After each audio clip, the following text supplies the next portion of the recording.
Everybody? Welcome back to the Run Your Mouth podcast. I missed you all last week. I took the week off. Not for any good reason. I'd like to tell you that I was out exploring the universe, saving kids from Malaysian mines, getting down there, freeing them from their overloads, going to these places where they got the nickel, the cobalt, people working with their hands, scraping with their hands and knees, just trying to get little pieces of nickel so you can have your smart car that works off the electric grid because of the sun and that doesn't require gasoline. I'd like to tell you that I was out there saving these kids, working their minds. I wasn't doing any of that. I was just home. I ate a lot of turkey bacon. That's basically all I did. But now that we took an entire week off, I ain't fucking around anymore. This episode right here, it's stacked and packed. After a whole week of rejuvenating my strength, laying in a bed, eating turkey bacon and jerking off, let me tell you, you've never seen more energy ever get into a Run Your Mouth episode ever. The directors, the producers of this program, they were hitting me. They're like, you don't have vacation time. You can't just be taking a week off. And you know what I did? I turned off my phone. I ignored these people's calls. I didn't even take up their calls. But then they kept coming after me. And then I was like, all right, listen, you call our sponsors. You let them know that I'm going to be back Monday morning with the stacked and packed episode. There will never have been more information packed into an episode of Run Your Mouth in the history of all the Run Your Mouths. Wednesday, I ain't going to be at Cafe Bohemia. Come out any other week. You can still go. Howie Dewey's going to be there. It's going to be a good show. But this Wednesday, I'll be home listening about how Jews left Egypt for the 40th time in my life. So that's what I'll be doing with my time. If you want to pretend like you're with me, you can get drunk off wine, take some Yo Kratom's, which you can get at YoKratom.com, home of the $60 kilo. And, just bore yourself. You don't even need to learn the Passover Seder to have the experience of being with me at a Passover Seder. You just got to be home drinking wine and if you do any activity that's boring, then it's going to be like you and I are together. You will have been paying tribute. You want to experience the Jewish Passover experience, just go do something you don't enjoy and get drunk wine doing it. That's all you got to do. There you go. You're halfway to being Jewish. And speaking about celebrations, I hope everyone had a nice trans visibility day. I don't know what you guys did. I drove around my car. I got a big foghorn, and when I saw trans people, I said, I see you, trans person. I know you spent all that money on that nice hairdo and those beautiful tits, but I know that you're not really, I see you, trans person. It's Trans Day of Visibility, and I want to let you know.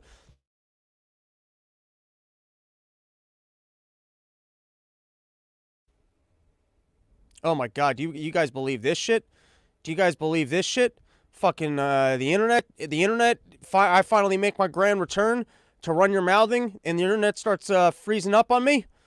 All right, what else do we got in the going on today? Oh yeah, this is big in Florida. You know, they keep talking about teaching sexuality in schools. That's one of the big DeSantis things. And here's how I would approach it. I would just be like, class, you can be whatever gender you want, and you can be attracted to whoever you like, and that's why I'm going to need Becky to kiss Rachel. All right, let's get into the show. What do we got here? We got all sorts of topics. Let's start with how soon till I can take a Jacob Chansley yoga class.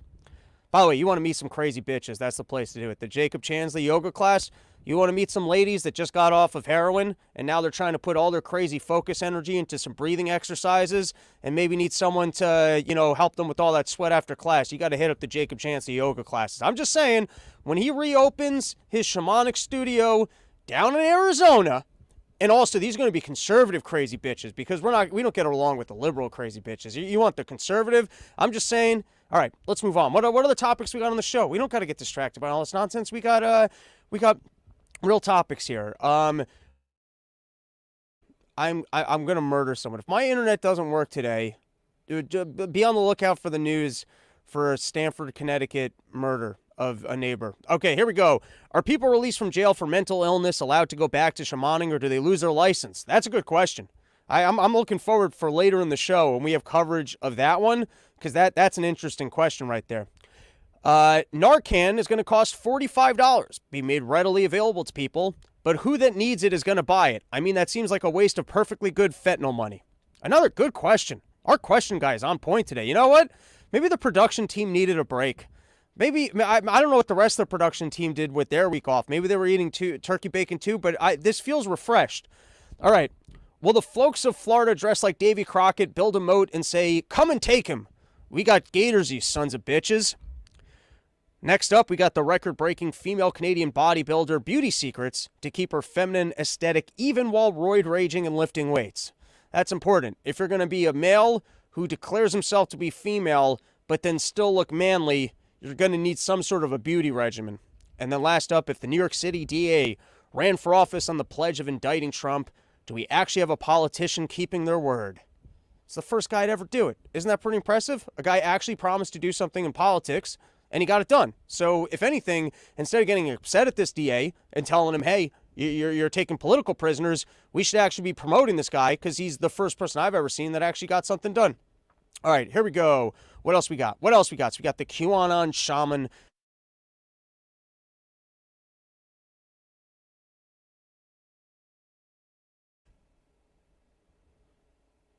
Fucking fuck.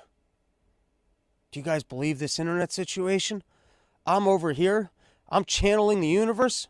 You know what? This is what we're going to do today. I got this thing recording locally, so I'm not taking pauses. That's what I'm not doing. If the show freezes up on me again, I'm just going to keep going, and then you guys can check out clean audio, clean video over on the other platforms where this show goes up. All right, so here we go. We've got Jacob Chansley, the QAnon shaman, has been released from federal prison, transferred to a halfway house. And where's the rest of the footage? I mean, has Tucker Carlson abandoned the other January 6 people that have been put into jail? He was out there. He said, hey, I got all this footage that nobody's ever seen. He puts out the footage of Jacob Chansley. Jacob Chansley gets released from jail early.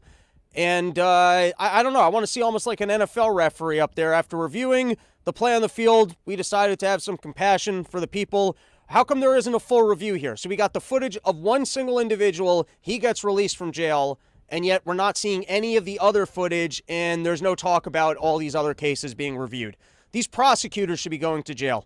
Whoever were the prosecutors who held back this information and had this guy in jail, and then suddenly Tucker Carlson finally gets the footage, he puts it up on Fox News, and then these people get out of jail.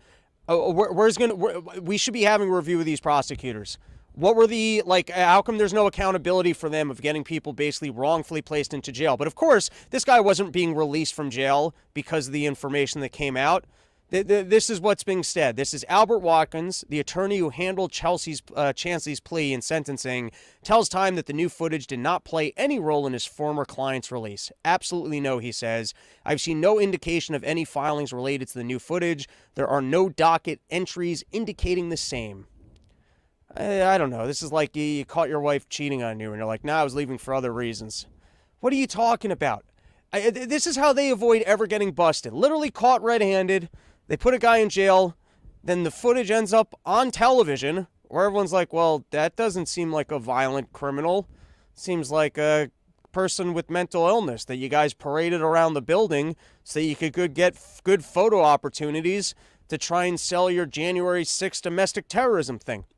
And I'm not even saying that's what happened, because we've yet to see the footage of how he got into the building. Maybe the FBI's got the violent footage, and then later in the day, he had a really quick relapse from his general mental illness where he was riding high at the beginning of the day, and he's like, we're going to break into that building. And then he got so exhausted breaking into that building. Once he was inside the building, we saw the other footage.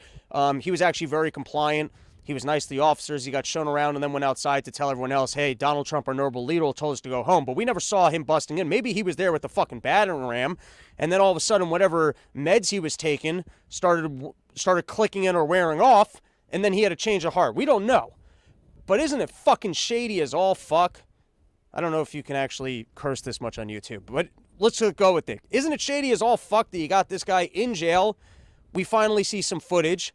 Tucker Carlson gets threatened to not play any other footage, and that guy just gets out of jail for other reasons. That had nothing to do with the thing that we all saw on the news.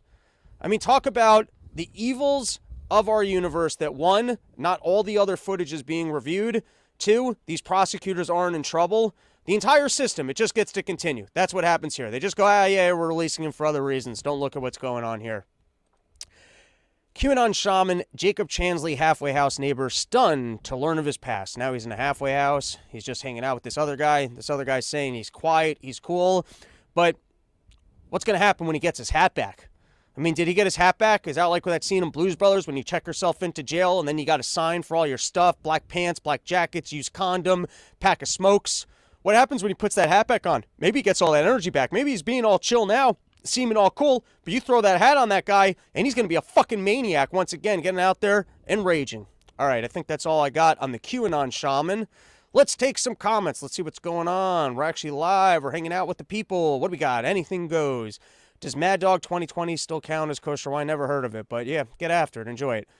Gavin L., I thought it was my internet. I blame your internet too. You should take responsibility for your own internet.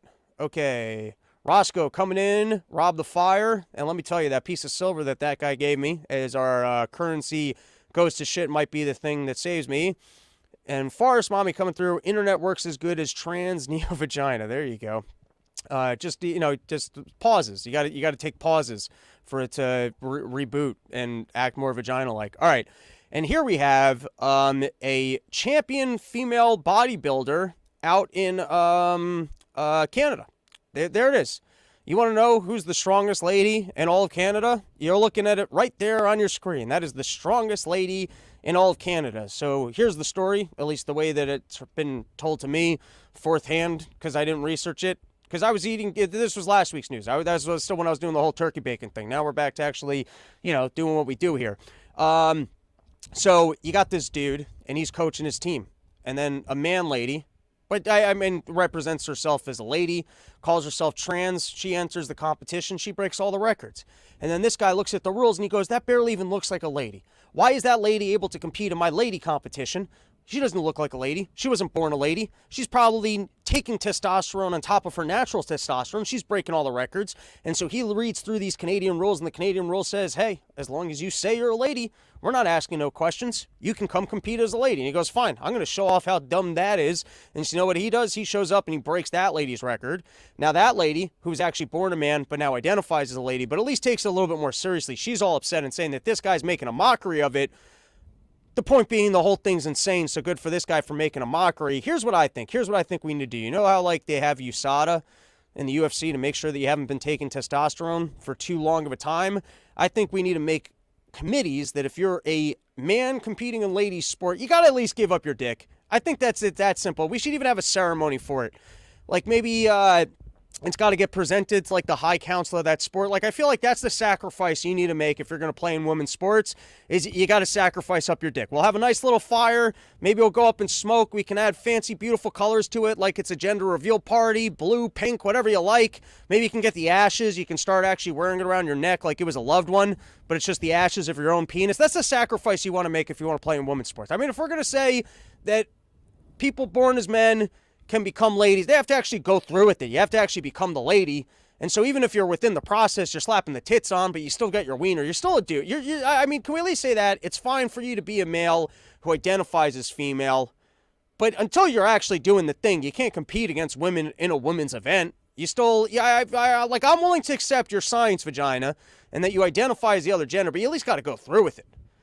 And for the funness of it, I do think that we should have a ceremony in which you have to actually present your dick to the high council of the sport, and then they put it up in flames, and then people cheer at the smoke. They embrace the fact that you're so accepting of the new leftist culture norms that people born into a certain body cannot actually be that gender. This could be the highest form of new leftist communist religion, is the ceremony where you give up your penis to the high elders of a sport, and then you get to go beat women in that sport. I think I'm onto something there. And not only do I think I'm onto something, I think that this process should be sponsored by none other than sheathunderwear.com. Because if there's any company that can, really respect the safe keeping of your penis by, I don't know where I'm going with that one. Sheathunderwear.com. Use promo code RYM. You get yourself 20% off.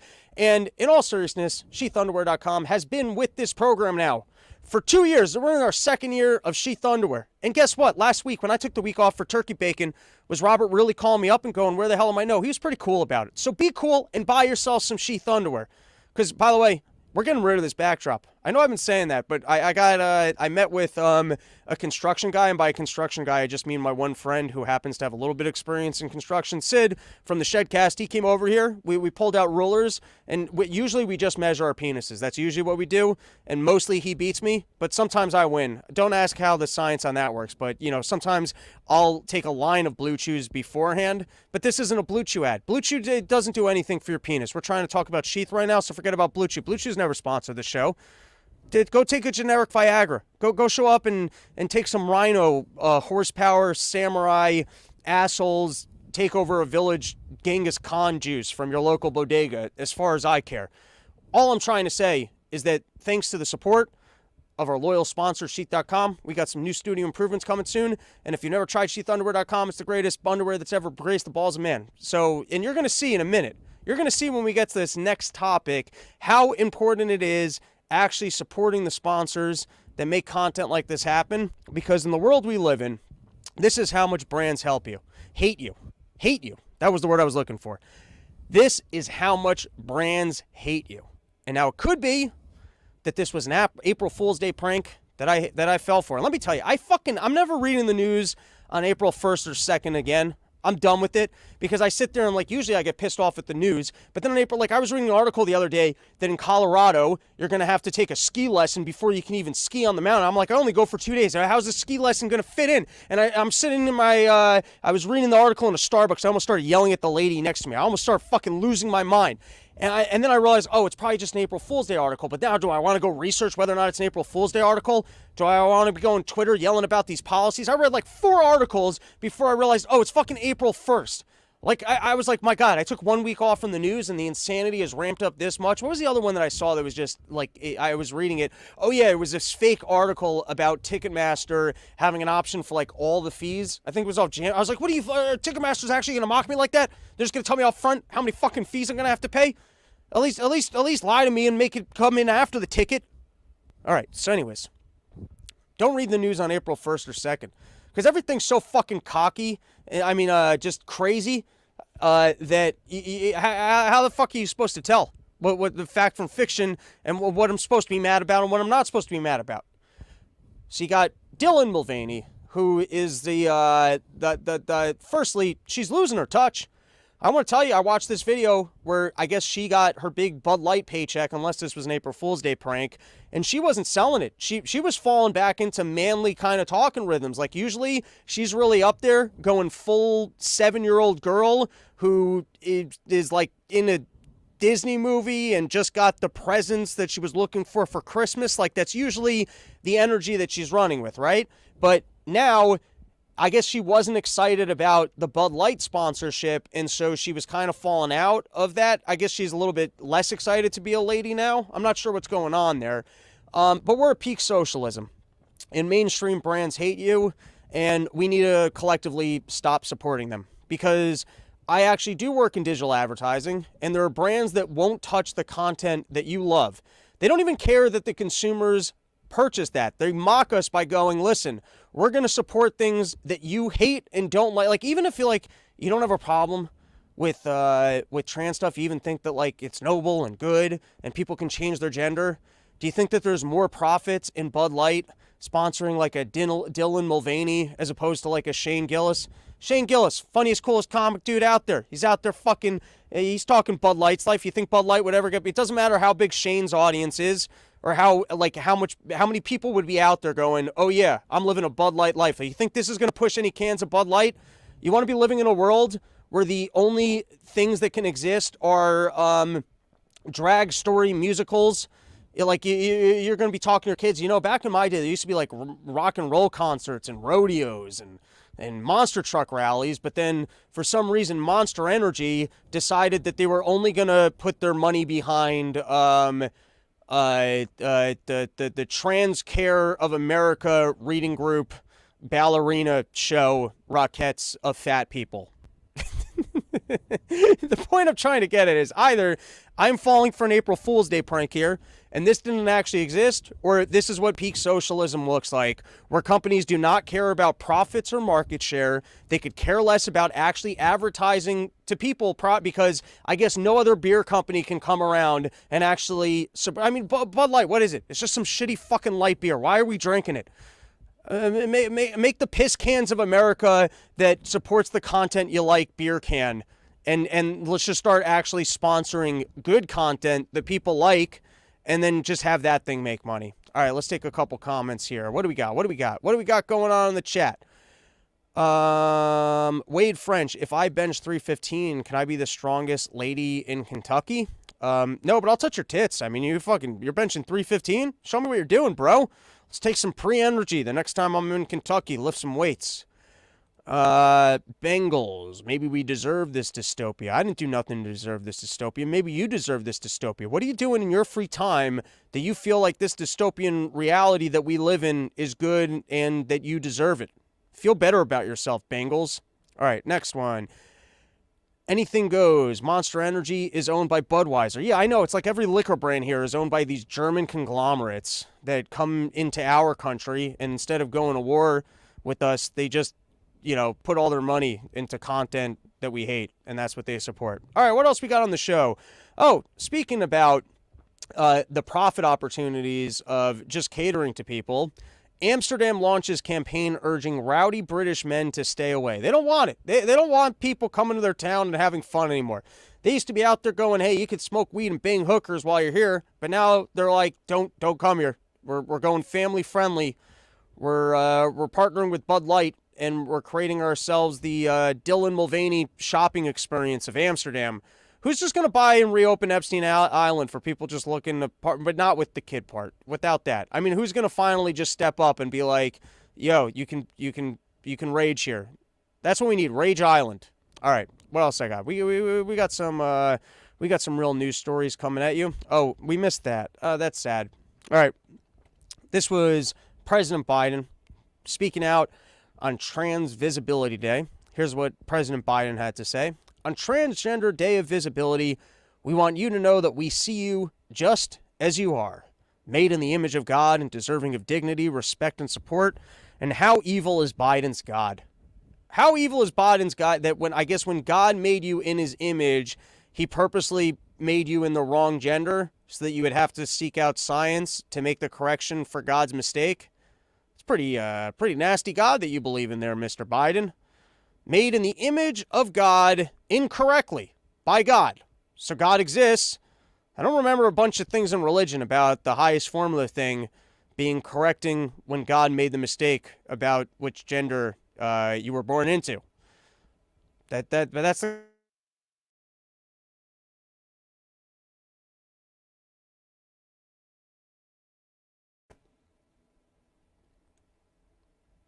here we go. Let's cover a couple random topics real quick. Then we're going to call it a show. Good to be back. Good to be back in this living room. Back from my non-vacation of doing nothing productive in my house all week. So here's some quick random topics. Oh, one, telling if you're being a pussy or not. Yeah, this has nothing to do with the news. And I already feel like I'm grooving with the news. We can cover this one another time. Service lets you know whether or not, like if you're alone doing things.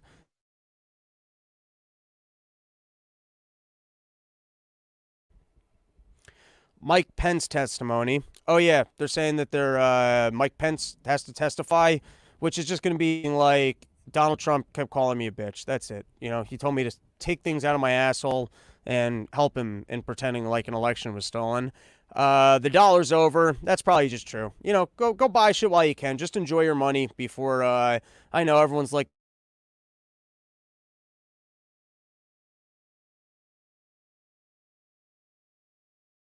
I'm actually very fascinated in this. I hope to get some of the, here's some of the people I've been reading. I've been reading some Keith Weiner stuff. Keith's like, hey, dollar's fine. I mean, gold's better, and we got to do more stuff with gold. But, your dollar's not going anywhere. You people don't understand it. I like Mish Talk. That guy, Mr. Mish, he's out there, and he's going, none of these other currencies are good enough to possibly be the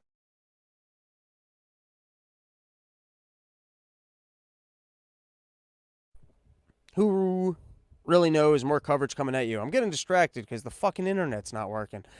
All right, here we go. Last one. Trump's a clickbait article. This I enjoyed from Trump. I mean, if anyone is still rallying behind Trump, and hopefully Florida does. You know what I'm really hoping? Because I'm going to show this article in a second. Trump is actually giving himself over. He's flying in. And of course, he's flying in going, hey, let's do this the right way. We don't want civil war. Where DeSantis goes, hey, I'm not giving them up. And then the New York NYPD Blues got to march its way all the way down to South and then fight with all the gator-loving assholes of Florida. I mean, talk about what would be a fun way to just end the country. I mean, if we're going to go out with the blast and make this thing a fun time, that would be the way to do it. NYPD Blue versus Florida. Let's see what side the feds actually take in terms of it's like a big game of capture the flag. but it's Trump at Mar-a-Lago. There you go. Forget the Ukraine-Russia war. Can New York make its way down to Florida and actually pull Donald Trump's ass back up to New York so that he can face criminal charges of overplaying for a blowjob? $130,000. All right, anyways. It'd be great, though, if they're like, yeah, you just got to come in. We just got to fingerprint you. So you just got to fly to New York. And then once he flies into New York, if like literally he just got jumped on by 100 people of a SWAT team, like instantly he just opens up that door and for no reason he gets blindsided tackled. And then 40 cops just jump on top and they're like, we got him. And then they still are on the news. Well, he wasn't coming nicely and gracefully. We knew he was going to land in New York and put up a fight. But I just love how clickbaity Trump is. I saw him on Hannity, and he goes, if you made me president, I could fix this Ukraine war in 3 minutes. I can't tell you what I do. You have to vote for me, and then I'll do it. It's the worst Trump impression I've done yet. I think I got one more thing here. All right, so this was Bernie Sanders. This was quite bothersome. I used to be very anti-Starbucks. Not that I really care for Starbucks. I'm not coming in here and supporting Starbucks. One thing I do like about Starbucks is that I've noticed that as inflation has creeped in and everything's become wildly overpriced, suddenly you go into Starbucks, it doesn't seem as overpriced. Because it used to be Starbucks was like the thing that was overpriced. But with all like these other fancy coffee shops and other places, and particularly as I fly, you go to a Starbucks in the airport, this is what I like about Starbucks. It's the same price as a normal Starbucks. They don't jack up their airport prices. A cup of fucking water in the airport's going to cost you $17.50.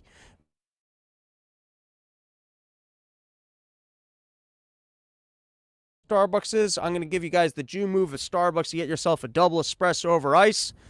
Dude, that fucking ramps you right in. That's what I like to do. When I land on a flight, I pick myself up a double espresso over ice, and then I get out into the world.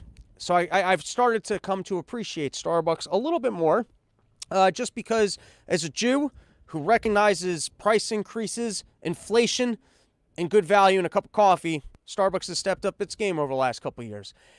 Now, here's what's incredible is that, so if you own the Starbucks business, now granted, I don't know their business practices.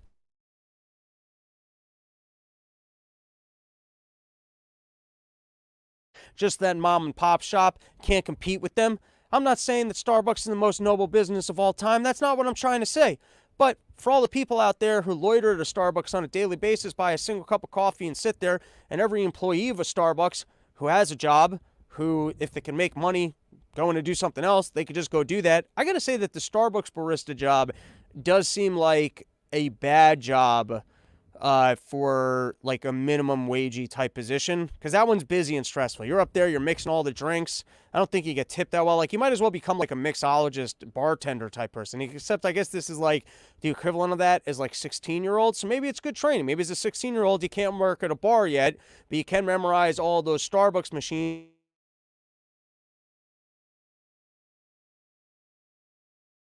In terms of like $15 an hour, shitty jobs, working that Starbucks barista and fucking mixing the shit, at least it keeps things moving. And then maybe it's good training that later in life you become a bartender. So anyways, you get all these people on Congress and they're giving shit to Starbucks about your union busting. And it's like, the guy's running a business. At the end of the day, he's got a successful business.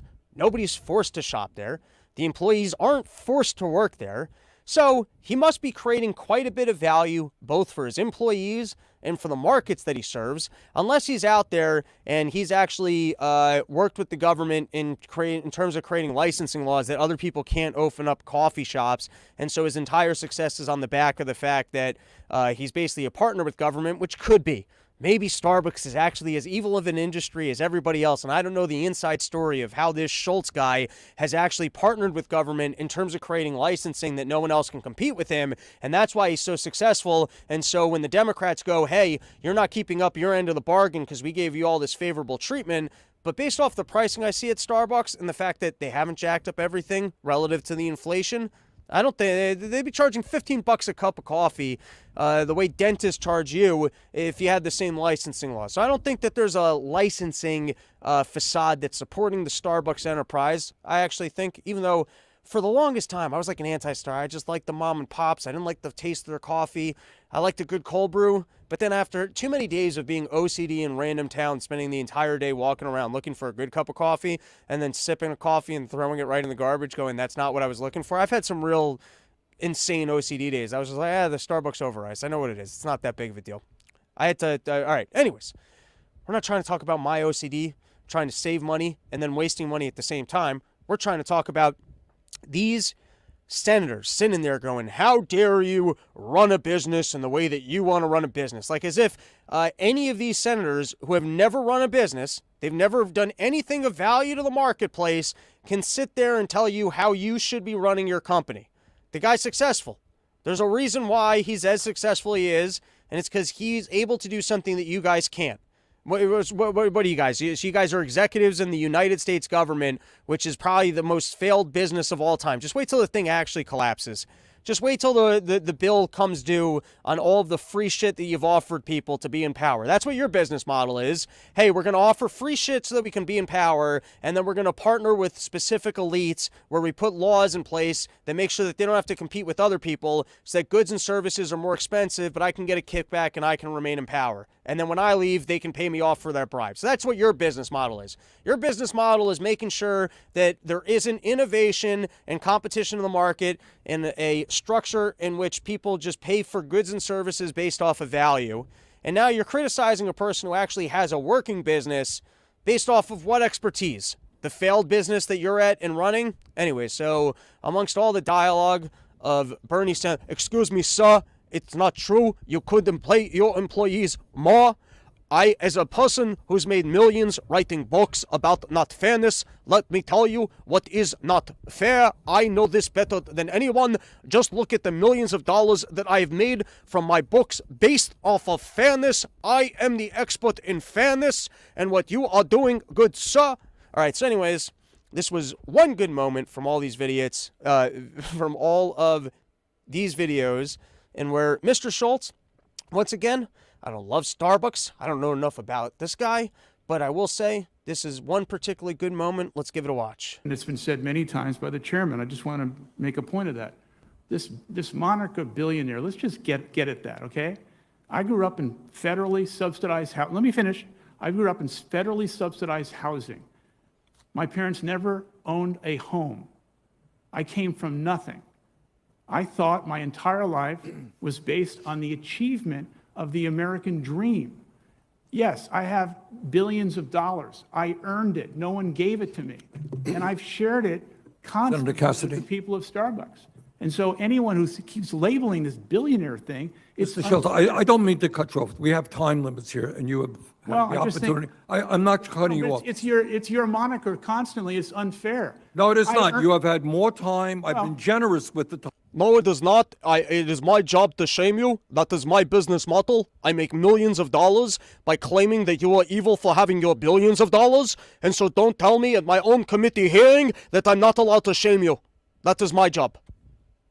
All right, I think I had one more topic. And if not, we can call it an episode. Trump, no, we already covered that. There you go. We did the whole show. Not even that big of a deal. It's just 33 minutes. What am I doing? What am I doing with my whole days that we can't do a 33-minute episode? All right. Shout out to the episodes. Sheathunderwear.com. Use promo code RYM. You get yourself 20% off. You wear the most comfortable underwear that's ever graced the balls of man. Or you can go to yourself, YoKratom.com, home of the $60 kilo. Get yourself an entire kilo of Kratom. Sit around bored and pretend like you're at a Passover Seder. That's all I got. Not this week, but every other week. Cafe Bohemia over in New York City. Summer porch tour coming soon. I have to start putting it together. Email me if you got a porch. Hoping to hit most of the locations that I did last year, but later in the summer so that I have more new material for you guys, which I am trying to work out Wednesday nights at Cafe Bohemia. Keep it all fresh and funny. Of course, live Run Your Mouths are always fresh, and hopefully going to rotate the openers, bring them all to different markets. Hopefully Max is probably going to be the biggest one of the whole summer, even though I don't think he wants us in his lawn again. But, you know, we're in negotiations, probably with his wife. We're probably going to have to bring some briefcases, send over some representatives, come with a better porta potty, and, you know, we'll make things work, because that's really the heart and soul of Summer Porch Tour. Or maybe that one will be by invite only. We'll figure it all out. But Anyways, April 14th. That's the deadline for submissions. If you want to submit your house for Summer Porch Tour 2024, dude, I haven't played Philly in forever. Hopefully, Mr. Rambler will help me up. We'll do the barbecue again. Hopefully, we'll be back in DC. Really would like to go back out to Sandpoint. Maybe I'll hit up Brian. We'll get back to California. Maybe we'll get up to... I actually got a friend who lives in San Fran now. Maybe I'll be able to play San Fran. Anyways, Summer Porch Tour coming at you. Excited to get out of the apartment. And hopefully back to the more regular schedule. That's all I got. The show's over. I don't even know why I'm still talking. Hope you guys enjoyed it. Back on Wednesday. We'll see.